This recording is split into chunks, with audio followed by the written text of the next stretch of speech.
plu aussi, c'est celui où vous parlez du voile. Ouais. Parce que maintenant, quand on voit l'Occident, le voile est diabolisé, alors que dans ce poème, vous dites exactement que le voile que vous portez, c'est pas quelque chose qu'on vous a obligé de porter, mais c'est un choix.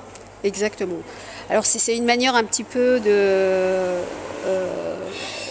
recorriger ces rencontres entre les identités que je pense qui sont ratées parce que très souvent on ne prend pas la peine de s'écouter, en tout cas on ne prend pas le temps de s'écouter, ou bien très souvent on part sur des préjugés, on a du mal À faire la part des choses. voilà, et à donner la parole à celui qui le porte, donc qui est le mieux positionné pour en répondre. Donc c'est pour dire que c'est vraiment le contraire, hein, ça n'a rien à voir avec la prison, ça n'a rien à voir avec la victime, hein, c'est vraiment un choix et c'est parce qu'on s'y sent bien que finalement on le porte, hein, sinon on ne le porterait pas pendant des années et des années si ça a été imposé, c'est parce que quelque part ça vous ressemble et que vous l'avez adopté, que vous l'avez choisi. Et puis quand on regarde chez nous, il y a des filles comme moi qui portent Exactement, pas le voile, exactement. Il y a d'autres comme toi Voilà. qui portent les voiles.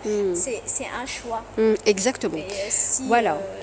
on se sent bien comme ça, ben, vous avez le choix de le porter. Si vous décidez aujourd'hui que ça ne vous plaît pas, vous avez aussi le droit de l'enlever. Donc Voilà. pour nous, il n'y a pas de polémique contre ça. C'est juste un choix de vie. Voilà, donc c'est un choix qui incombe la personne qui le porte, hein, donc ça fait partie de sa vie et de son épanouissement. Donc voilà, donc c'est vrai qu'on ça fait plein de polémiques, bon, mais bon, moi je pense que ce sont des faux débats, Oui, ça donc n'a pas lieu finalement, là, voilà, c'est la diversité aussi, et il faut respecter que la femme puisse vouloir aussi Le choix de la femme. s'épanouir de cette manière-là, voilà. Donc voilà. Donc et donc là, c'est un poème qui est un peu qui fait du rentre-dedans et qui se révolte. Justement, ça fait partie des amours révoltés qui se révoltent contre tous ces préjugés qui font que voilà, une fille voilée, c'est une fille qui est soumise, voilà, bon, ça n'a rien à voir. Donc c'est même, je dirais, une expression de liberté. Exactement.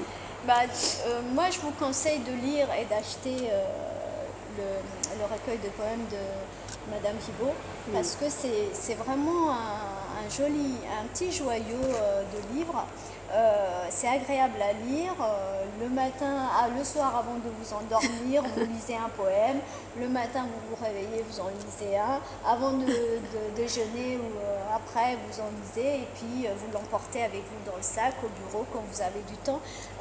Il y a beaucoup de choses, on n'a pas le temps d'en parler, mais je vous conseille vivement d'acheter.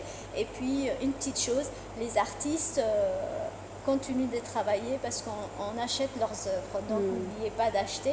Ils se trouvent dans toutes les bonnes librairies et celle de Victor Hugo. Achetez. Merci beaucoup, Hibo. Merci, Badria, à toi. Et merci du côté de chez nous. Donc, meilleurs vœux, hein, je vous exprime tous mes meilleurs vœux. Et merci pour cette originalité et cette invention quoi, d'un nouveau genre de magazine. C'est magnifique. Nous, c'est quelque chose qui nous tient à cœur. On fait ça avec plaisir. J'espère qu'on aura du succès et que les gens vont aimer notre émission. Du côté de chez nous. Merci à du côté de chez nous.